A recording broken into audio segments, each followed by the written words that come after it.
Thank you, Jackie. Well, let's get back to this. Just going through some of the comments here. Yes, they are concerned about perception and how our military should, yes, be seen to be doing a lot. But what do you think now that we should be doing? How should we be approaching this?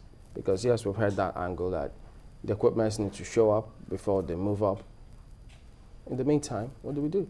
In the meantime, like I said, the biggest challenge, the biggest nightmare for everybody, because these girls are alive, is to get them out safe and return them to their parents. And I want to believe, moving forward, that by now the Federal Ministry of Health, the minister should have a team in place, psychologists, all kind of health workers in place.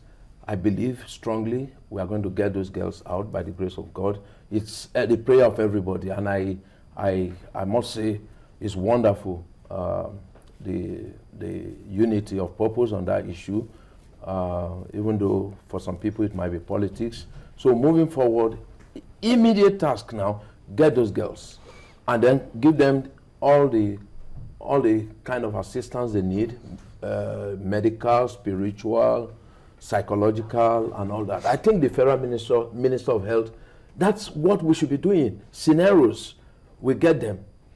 We pray, alive. What do? They need help. We have that in place. Okay, but having seen what this challenge has exposed about our security architecture, shouldn't we be considering other options in terms of how to strengthen them, be it the police, the military, because there's got to be other ways of looking at all of this. Assuming, because you hear some people tell you certain things are political, but be that as it may, what do we then do to ensure that our security agencies are able to respond properly to situations like this?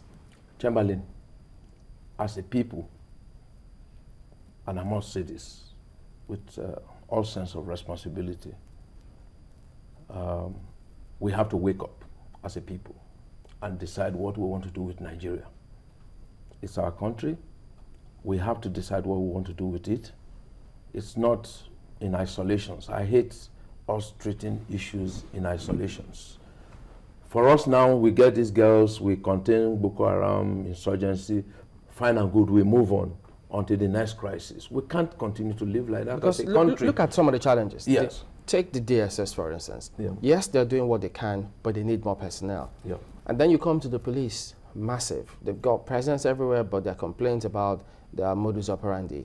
And then you come to the military, you talk about equipment and funding. So which other agency do you talk about? Immigration, customs. That's why I said, first and foremost, we need to get this issue, solve this girl's crisis, and then, of course, continue to contain Boko Haram, and then sit down and do the needful. And the needful includes, look, we used to look at police and say, oh, now they have graduates and all that. But it has not changed the character of the Nigerian police. It has not changed anything. You go into a typical Nigerian police station, the building is not even such that uplifts. So we need to properly work. We don't have that money now, but if we want to do them, the determination, the will to do it, starting from the police, get the police right.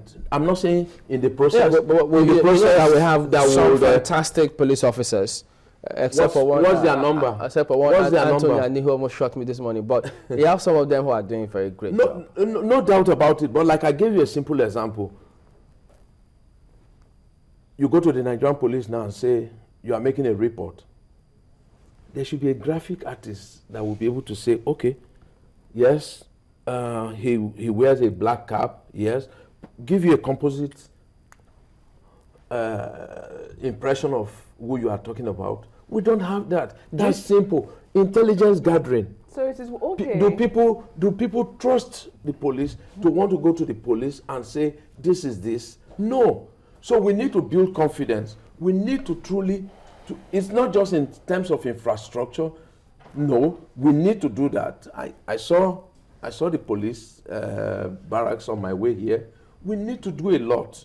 The budget is it's nothing, but starting, having the will to say, okay, let's get the police right, because primarily they should be. That's then because getting DSS right. That's because the police barracks is just where you can see it. I mean, I wish that we could see the military barracks just as well or as clearly as we could see it. They've done some, I think during the Babangida time and Obasanjo, they saw the rot, and then they had this presidential committee on army projects and whatever. I can't remember their name. But that's not to say there's no need to. My point is, if we're noticing some things, I mean, you have stated some lapses you see in the police.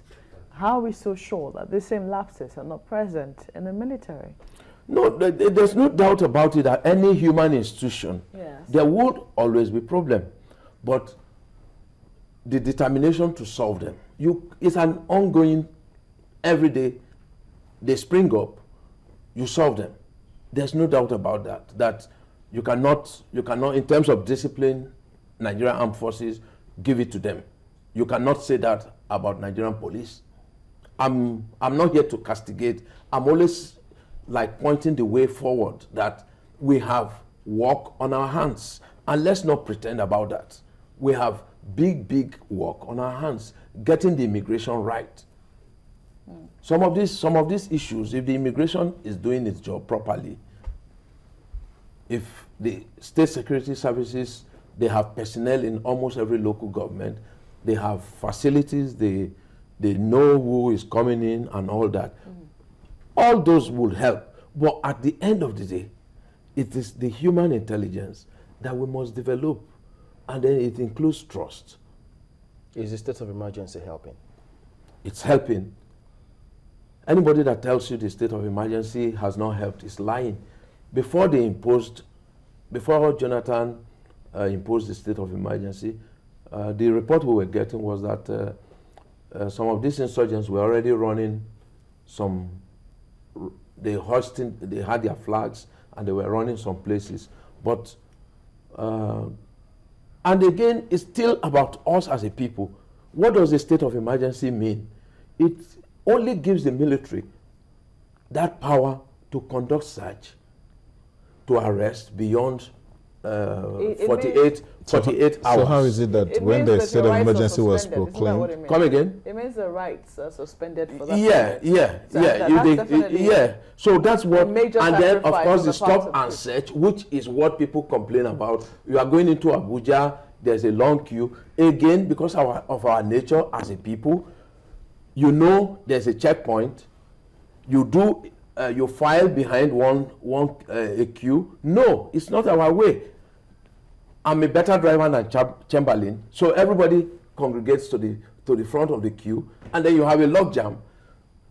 2 hours, nobody is moving. The question is, what happened to when the state of emergency was proclaimed? Yeah. It appears as though there were more attacks, more killings. So how did it help? I must be very honest with you. You see, the nature of insurgency is exactly what you're seeing. They were feeling the heat. They had to let off. And then create this mass hysteria that we have today.